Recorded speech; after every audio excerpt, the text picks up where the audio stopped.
According to the United Nations Population Fund, UNFPA, and the United Nations Children's Fund, UNICEF, more than 1 in every 4 girls is married off before the age of 18. In the East and Southern African region, the share of girls married before 18 is 36%, while 10% of girls in the region are married by the age of 15.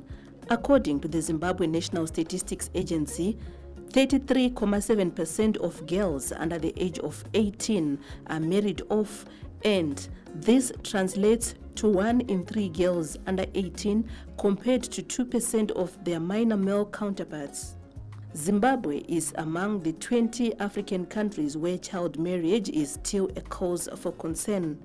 The case of Memory Machaya, a 13-year-old girl who died at a church shrine in Marange while giving birth, is not exceptional to this heinous challenge where young girls suffer in silence.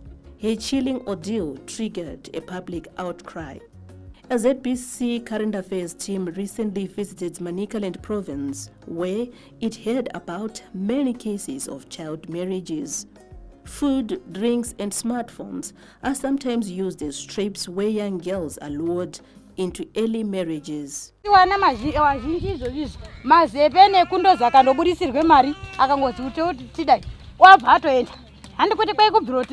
Vashunguruzwa mwana wote ndakwenda korwa anizoba nyanguti vanhu vanenge vasingaende kuchikoro vasingakoshese kuenda kuchikoro pfungwa dzake dzensiri kuchikoro ndike dziri pfungwa dzongonakidzwa nekuda kungodya zvinonaka. Traditional customs, religion, poverty, and cultural practices are also contributing to a rise in child marriages. Dambudziko rema child marriages, one hombe racho tiri kuti kune zvitendero. Zvitendero ndo zvimwe zviri kushandisa kune tsika yekuti yemabondwe one. Then kune imwe futi tsika yekungoti zvinhu zvawangogara wajaira kuti mwana anoroorwa ari mudiki. Havadi kuti mwana aende kusekondari. Vanongoti mwana akasvika grade 7, form 1 atodisappear. In a jaw-dropping incident in Honde Valley, Fungai Moyo, not a real name, a young girl was abducted to South Africa by her husband-to-be. My guru wangu inini, mkazi wa mkoma ndo wakanga achiziana nemunhu, ne life yake mararamiro yake aizviziya. Ndobva ndatoenda kumusangano ndati chitobva kuchikoro. Madhezi acho takatotorwa tiri nga 4 ema friends angu. Takaenda kumusangano. Ndobva taenda day rekutanga. Ndobva ndiratidza munhu kuti akaita zvekuti ihanzadzi yangu. Iye asingatoziya, watoziyani but iye akaenda akaona aine mari. Ndobva ati ndine kamwana kahanzadzi kemukomana wangu. Ndokatoda kudi kandoda kupfimbira. Yobva ati alright, obva apiwa mari. Then apiwa mari. Ndobva ndatosvika. Asvika ndatogara paya, obva ndidaidza meguru yauya oti uya kuno. Ndobva ndaenda. Obva nditi iyi hanzadzi yangu ino. Ndobva ndati tafanira nokuziya sekuru. Ndobva ndaona vanhu vakutoramba vari kudi kuya kutende kwedu vachingotera. Ndobva ndati maiguru vanhu izvo vakuramba vari kunotera. Ndobva azochitara pane nyaya yake tashamwari. Munhu yata nemari dzake anoshanda South, munhu yarotokufarira. Maiguru akabva atopuwa nefoni zvekuti munyengedzei nefoni. Apuwa foni ndobva auya nayo foni hombe netikadoko hombe. Ndobva auya nayo vate shamwari munhu atokutengera foni. Ndikati aiwa hatiti madhira akadaro ekuti munhu anoti nini ndororwa nenyaya dzefoni. Manhero acho wayayo obva nditi hambai kutsima. Patsima hapasi padhuze nepamba peduba. Ndobva ndati hambai kubvura kurupisa. Ngatiendonochera mvura yekumwa. Ndati handi. Iye atotarirana nevanhu vake kuti ndakuenda ipina kunochera mvura.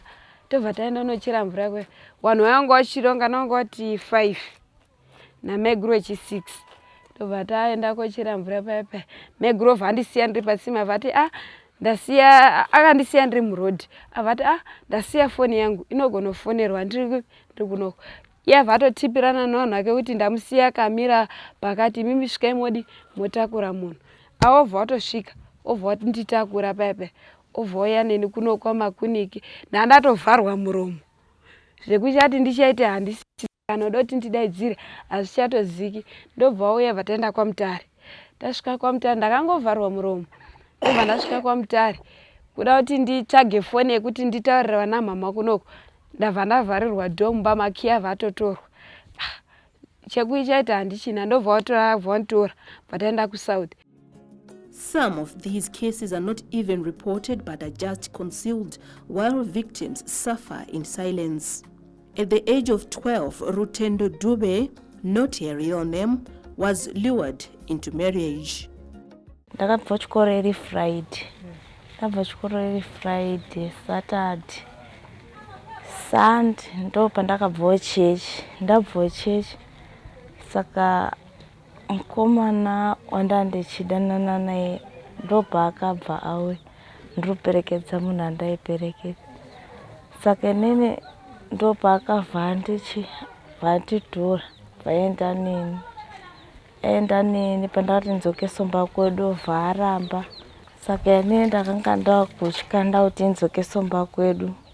Bva aramba undidzorera kumba kwedu hanzvadzi dzangu nababa vauya kuda kuuya kundidhura. Ndandatovhiringika bva ndatosara. Her grandmother was deeply hurt by her ordeal. Pavaranda panapa ndikati nini handichadi kuti ndirambe ndichishanda ba. Asi isondo vakasika kuuya vanoda kuaina maunifomu ako zoende kumangwana kuchikoro. Kati ambuya zvakanaka utombotamba panapa. Zvakatonyanyisa kwangu kutondioneka utombotamba kati chienda kune vamwe wotamba sondo zvakasika kuuya. Nyamba iwo wanga totaurana nemukomana wake. Zuva rakudai nguva dzinedzi. Titi watu kazi ndikasika kuuya ko zaita sei.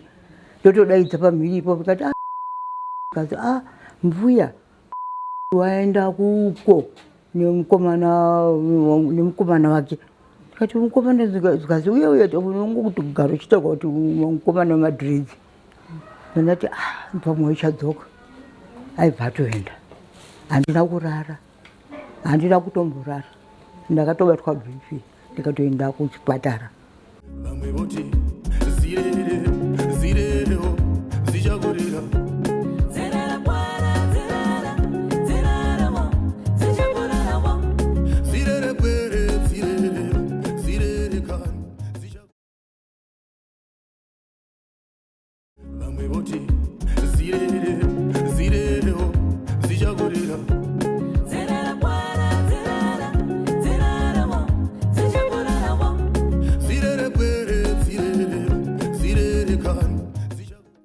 In another heartbreaking story, Chido Shumba, not her real name, was forced to marry a 70-year-old as the fourth wife of an abusive polygamous husband.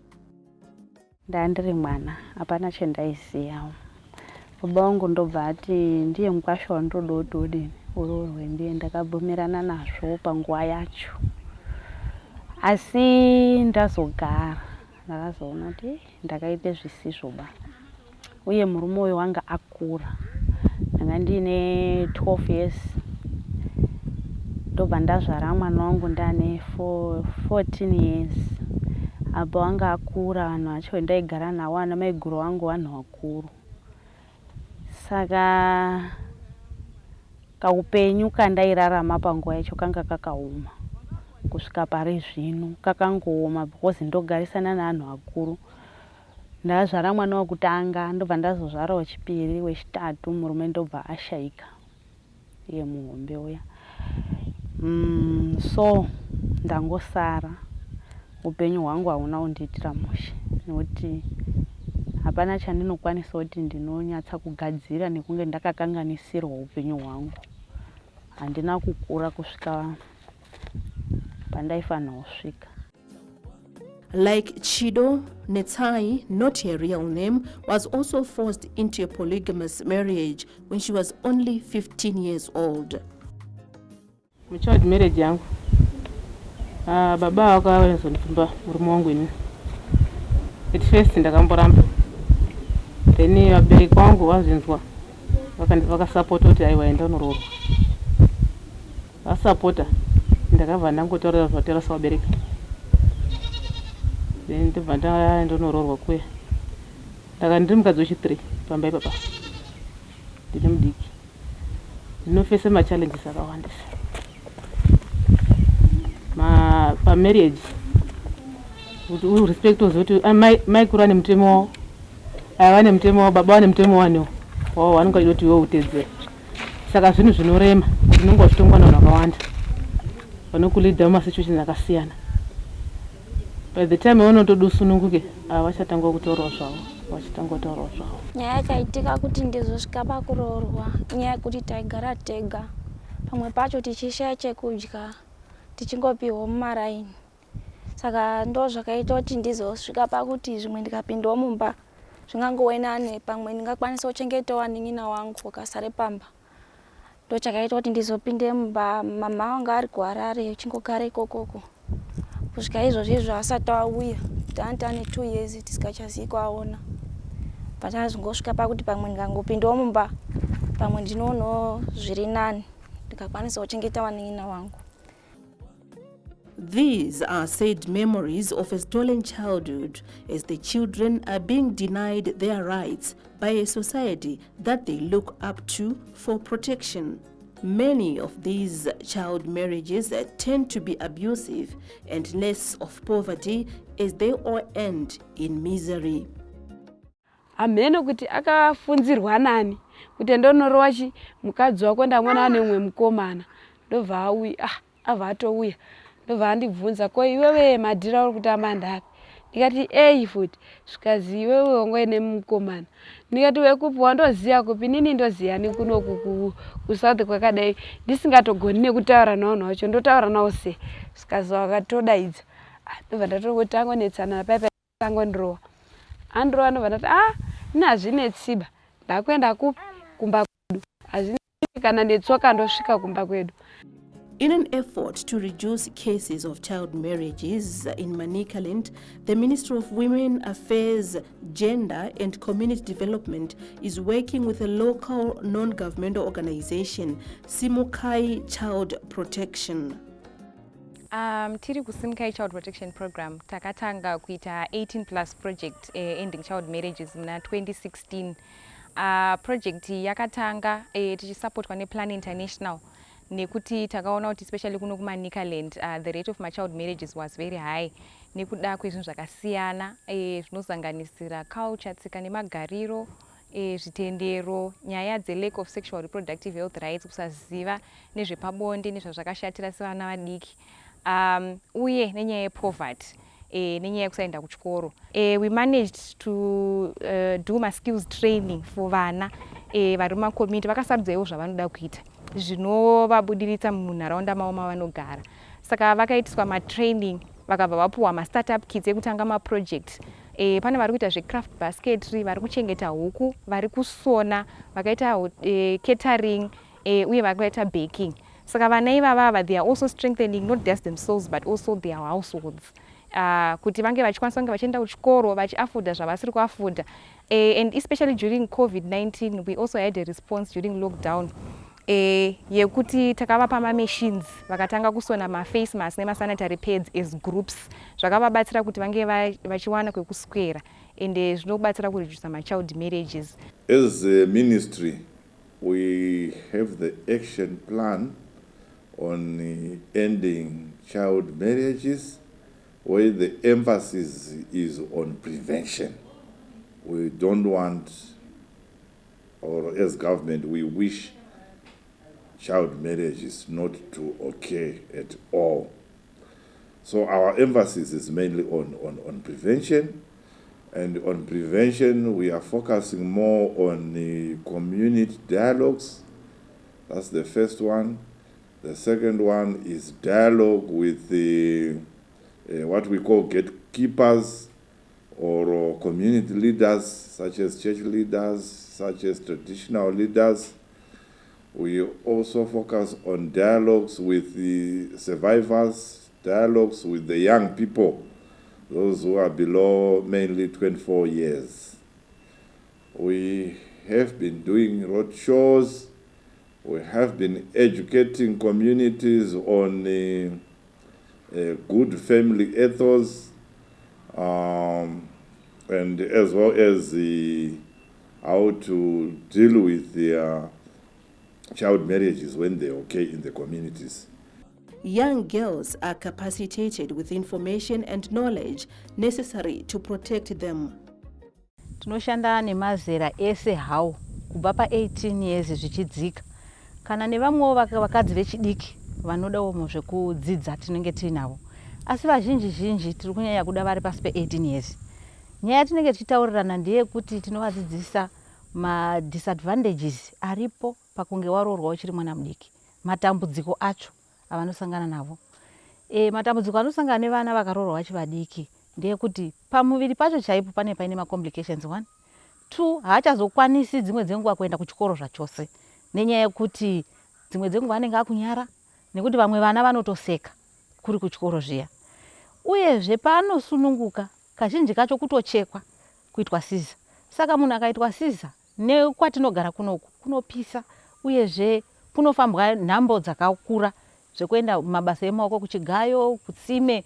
Saka kuti uzoshanda futi wane operation zvinhu zvinenge zvakungogara zvichidini zvichikunetsa zvoreva kuti watove nedambudziko pamwiri wako. 3 munhu akazvara achiri mwana mudiki futi anogona kutotsemuka kana dundira, then akungogara achibuda mvura zvinotoita kuti iye asasununguke pakugara nevamwe mucommunity. Basa redu nderekugadzira vana, ngati kuumba mwana kubva paudiki hwake kutanga ari kukura ari rusoziya hwaro hwake, nekuti vana vedu vatiri kuchengeta mazuva ano vamwe zhinji vacho vari kutopinda mumatambudziko pamusana pekusaziya. Saka panguva yatinenge tichivadzidzisa kuboosta ngati confidence dzavo kuti kana pane atoramba kuti kwete anga atori kwete, hongu anga ari hongu. Vana vacho vatinavo muclub wacho atoo mapurisa ekuti akaona umwe ari kuita zvakaipa kana kunze uko autosvika achiripota kunesu, totora mwana togara pasi totanga kumumenda kumugadzira handiti kuti adzoke panzvimbo chaipo. Saka titone vanhu vakatowanda, titone matestimony vatorinawo kutoti uyo anga akatori mwana anga akutorasika but takatomudzoredza adzoke panzvimbo, autopa nzvimbo tiri mukudzidzisa. Tine mamuju atodzidzisa vana anototenesa mwana kuti adzoke paposition yake chaipo. Tinoshanda nesimukai neplan international, tinenge tichidzidzisa vana kuti vasaroorwe vari vadiki. Inonzi 18+. Hatidi vana vanoroorwa vari under 18, both boys and girls. Tinongosanganisa vana vese muclub. And tinochidzidzisana zvakare kuti pane zvinhu vanozokwanisa kupinda mumarriage, chii chinenge chakonzeresa, chii chinokonzeresa, then tozoti futi kana wapindamo unozoregera chikoro, unozotadza kuzvara, matambudziko unozosangana nawo mushure meunge waita sei wapinda mu-early child marriage. Uyezve tinodzidzisa vana kuti kuchikoro ngavaende kuchikoro asakurumidzire kumhanyira dzimba, since paine mwana ukanti paine wakaita mistake zvazvangoitika, saka vanenge vachingoona kaexample kuti mwana uyu wakaita sei wakaroorwa ari mudiki, saka vanenge vangodzidza from there. Vamwe voti zirereho zichagorera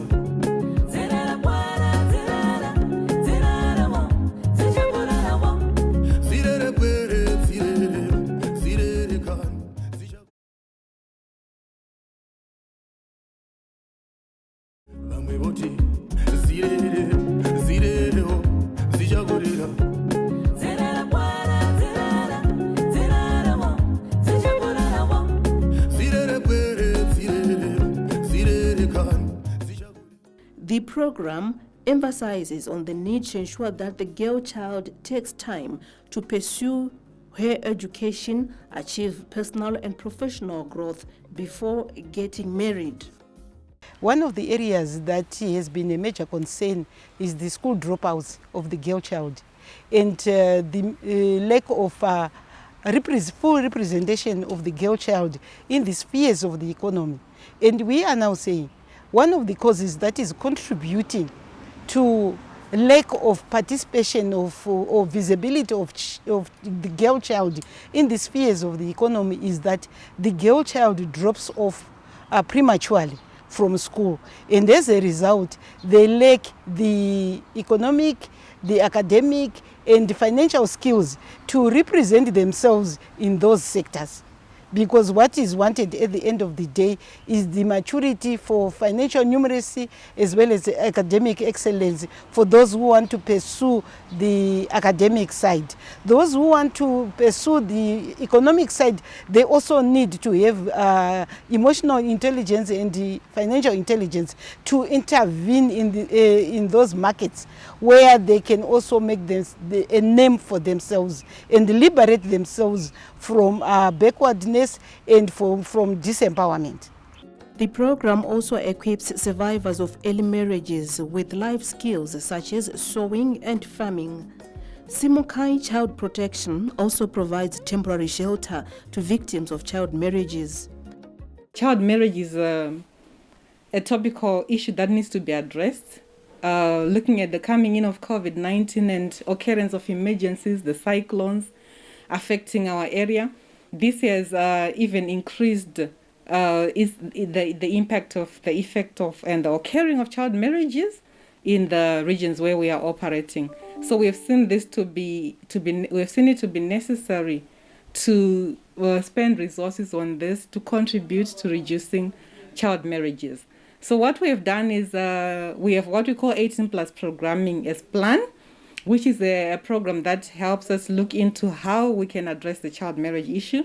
It looks into building girls' agencies, whereby they come into networks, they meet at a safe place where they can easily discuss issues affecting them, and also come to look at solutions, what can be done to help them from issues of child abuse that they are facing. So you find that the project has a lot of building of girls' agencies, which is happening in the in-school and out-of-school clubs. We've also come to see that we cannot address child marriage alone without looking into issues of economic issues, because a lot of times child marriages are occurring as a bad coping mechanism by parents, where they are preferring to marry off their children in order to get an income in the form of lobola.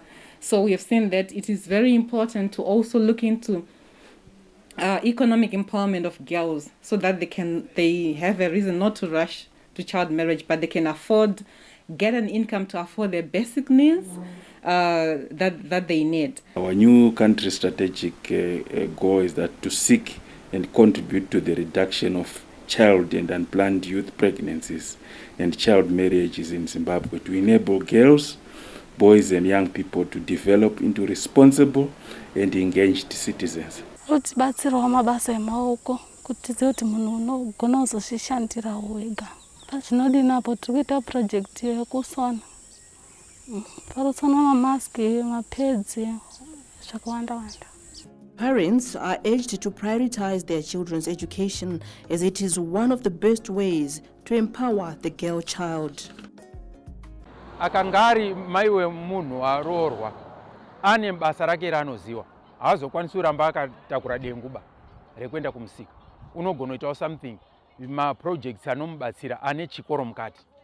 Saka chikoro tinotochikurudzira kuti mwana asvike paeji yekuti aroorwe apedza chikoro. Mwana ngavakure wechidzidzwa kubve kuna vabereki, wechidzidzwa kubve mukati menyika, kuti wakafamba uchienda pa18 years kosi yekudzidza yese inonga yapera. Saka unonga adzidze zvinhu zvakawanda, ochizowanikwa ane zvimwe zvaanoziva. Mwana akaroorwa ari pa12 kusvike pa16, mwana uyu ndichikutotume kuti tore icho undipe ite kudai, haasati akugone kuti ati kana ndikabve pano ndinosvika asuke ndiro aite zvimwe unonga asina chaita. Saka akabva akaenda kugara neimwe mhuri, matambudziko anosangana nawo akaoma. It is now time for relevant authorities to speed up the laws that call for the protection of children and criminalize perpetrators of child marriages. As society, let us stand up and say no to the dreadful practices of child marriages.